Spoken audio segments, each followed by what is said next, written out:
Hello friends! Welcome to my channel. My name is Jay. Today I am going to read to you the story Cinderella by Christian Perrault. This story has been retold. Once upon a time, there was a man whose first wife died and who married for the second time, the haughtiest and proudest woman in the world. She had two daughters who took after her in every way. The man had a daughter from his first marriage, but she was a sweet and kind girl. She took after her mother, who had been the nicest person in the world. The man's new wife could not stand this young girl's good qualities, which made her daughter seem even more detestable. She ordered her to do the dirtiest work around the house.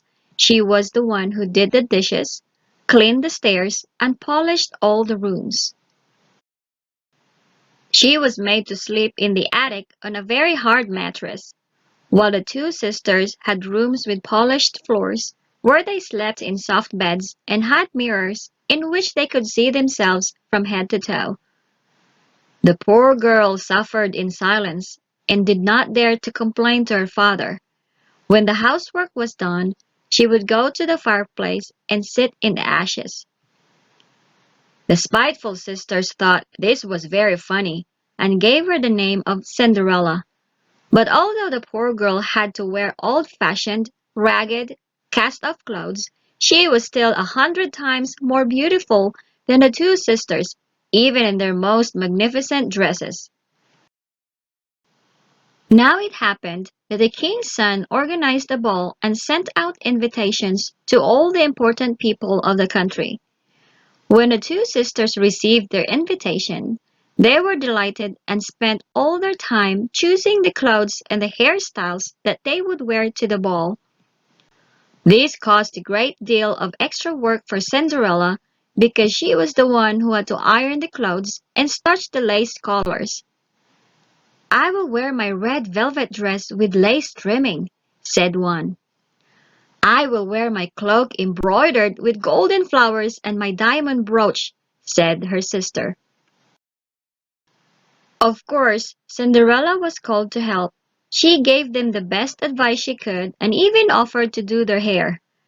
They said to her, "Cinderella, wouldn't you like to go to the ball with your raggedy clothes and dirty face? What a sight you'd be!" Cinderella blushed, for inside she really did want to go to the ball. "Sister, you are laughing at me. That makes it even worse," she said. "You're right. Everyone would have a good laugh if they saw Cinderella at the ball," sneered the pair. Then Cinderella had an idea. "Maybe I could go to the ball," she said. "Won't you please lend me the yellow dress that you wear around the house so I can go with you?" "Really? I don't think so," exclaimed the elder sister. "Lend my dress to such a grubby little cinders? You must think I am stupid." And so the matter was closed. You couldn't have blamed Cinderella if she had completely ruined the sisters' hair, but she was a kind girl and arranged it beautifully, although they did not thank her for it.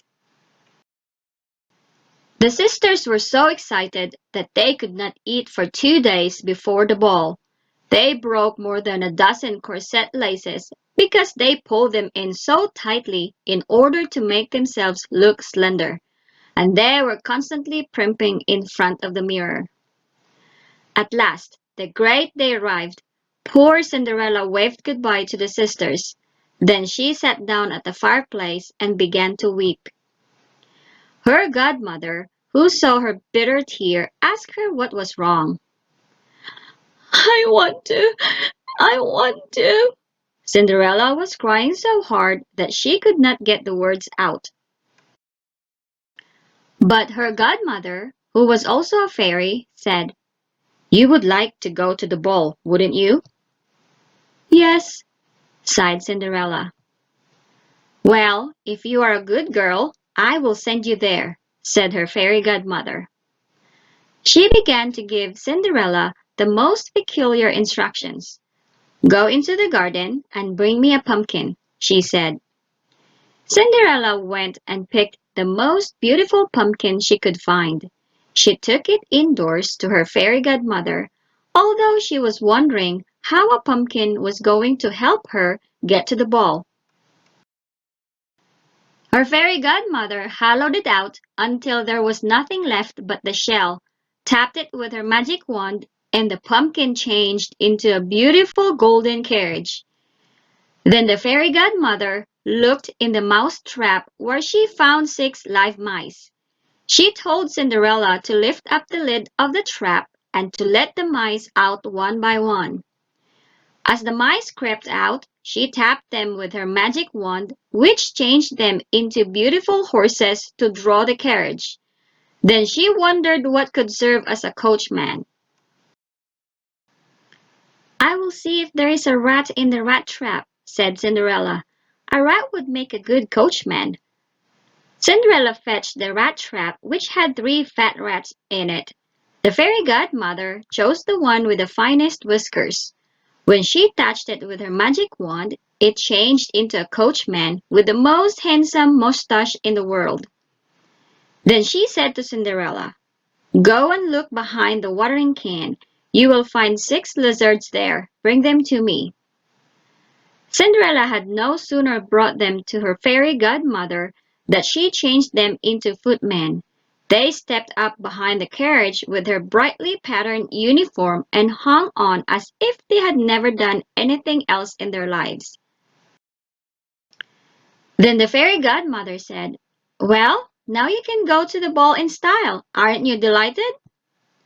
"Yes, but how can I possibly go to the ball in these wretched clothes?" replied the girl. Just one touch of the magic wand changed Cinderella's rags into dress of gold and silver materials embroidered with precious stones. Finally, the fairy godmother gave her a pair of glass slippers. All dressed up, Cinderella got into the carriage. Her fairy godmother warned her to be home by midnight, for the spell would break at the 12th chime of the clock. The girl promised her fairy godmother that she would and drove off. The king's son had been told that an unknown princess was about to arrive at the ball, so he ran outside and welcomed her. He helped Cinderella down from the carriage and led her into the ball. As soon as everyone saw her, they were awestruck. The dancing ceased, and the fiddlers stopped playing as they all admired her perfect beauty.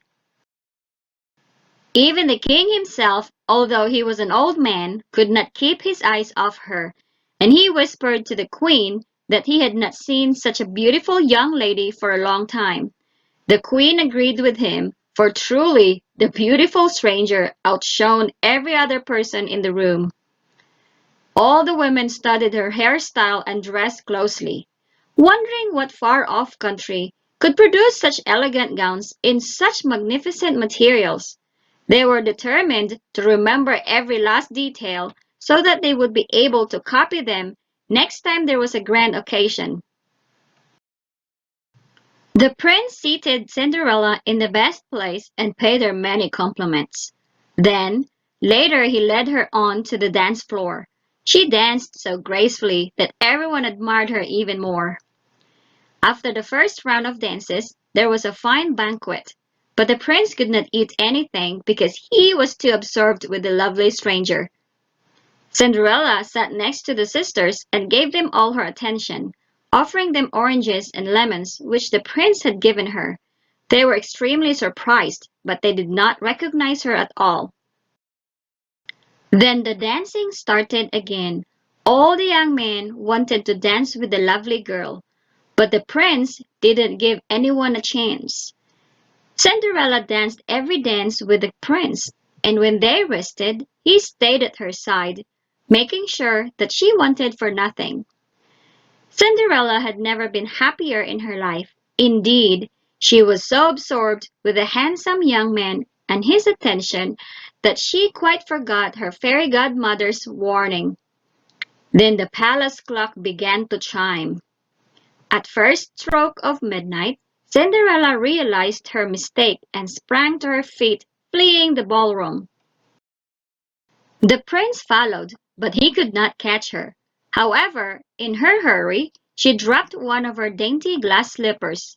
Still, the young girl ran and ran, not stopping to pick it up or even to look behind her. Cinderella arrived home exhausted without a carriage or her footman, and dressed in her old clothes. Nothing remained of her splendor but the other glass slipper. The prince asked the guards at the palace door if they had seen the princess leave. They said that they had not seen anyone go out, but a young girl dressed in rags who looked more like a farmer's daughter than a lady.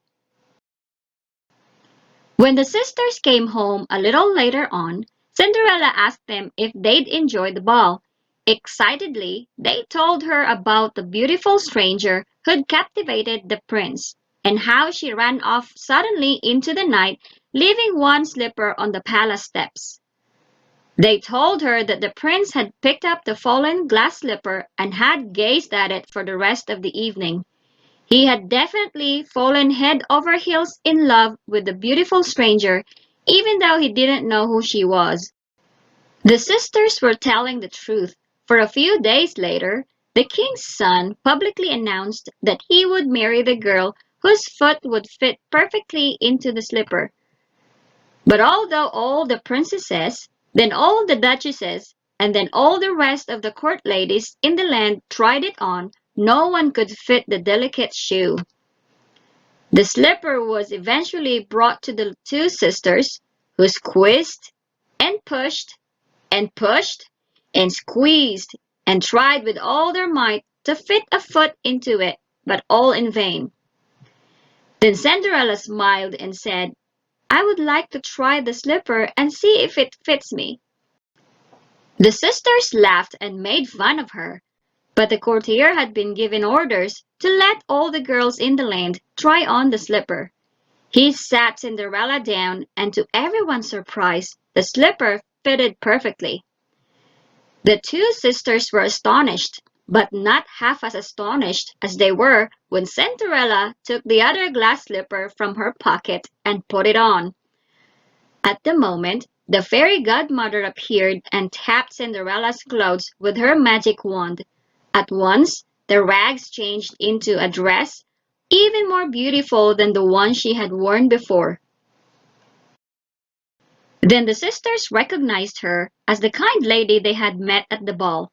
They dropped to their knees and begged her to forgive them for all the suffering they had caused her. Cinderella embraced them and said that she forgave them with all her heart. Then she was taken to the prince in her splendid dress. He thought she was more beautiful than ever, and a few days later he married her. And of course, you don't need me to tell you that they then lived happily ever after. The end! Thank you for watching my video and visiting my channel. If you haven't already, please hit the subscribe button to listen to more stories I am going to read every week. I truly appreciate it. Until next video, bye!